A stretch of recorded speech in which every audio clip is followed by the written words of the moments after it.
حضرت آدم کی محفل میں جس نبی کا ذکر ہوا، حضرت آدم نے اپنے بیٹے شیش سے کہا تھا، بیٹا میں دنیا سے جا رہا ہوں، اگر تجھے کسی چیز کی ضرورت پڑے تو خدا سے مانگ لینا، تیری دعا قبول نہ ہو تو محمد مصطفیٰ پر درود پڑھ لیا کر۔ تو بیٹے نے کہا کہ اے ابا جان، میں نے تو محمد کا نام آج سنا ہے۔ تو حضرت نے فرمایا، تو نے آج سنا ہے، میں جنت سے آیا ہوں، میں نے جنت میں کوئی درخت ایسا نہیں دیکھا کہ جس کے پتے پر محمد صلی اللہ علیہ وسلم کا نام لکھا ہوا نہ ہو۔ خدا نے محمد الرسول اللہ کے لانے سے پہلے حوروں کی پلکوں پر محمد کا نام لکھا، جنت کی الماریوں پر محمد کا نام لکھا، درختوں کی ٹہنیوں پر محمد کا نام لکھا۔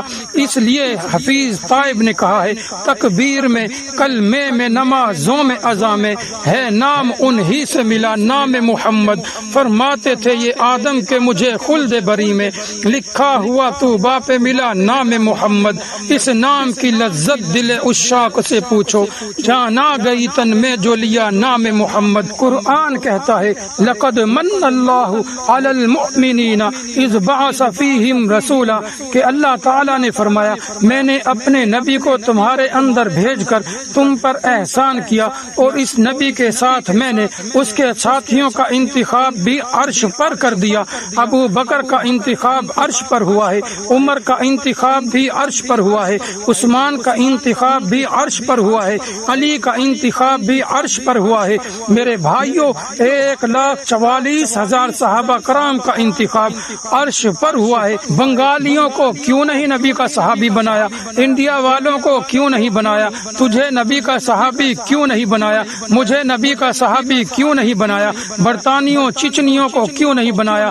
پیرانے پیر کو نبی کا صحابی کیوں نہیں بنایا؟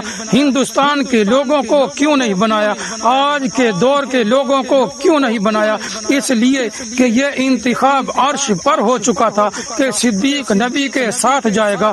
روزے میں سونے والوں کا انتخاب عرش پر ہوتا ہے، جس نے مصلے پر کھڑا ہونا تھا اس کا انتخاب عرش پر ہوا ہے، جس نے جنگوں میں ساتھ جانا تھا اس کا انتخاب عرش پر ہوا ہے، جس کا جنازہ اس نے پڑھانا تھا اس کا انتخاب بھی عرش پر ہوا ہے، جس نے اس کے پیچھے نماز پڑھنی تھی اس کا انتخاب بھی عرش پر ہوا ہے۔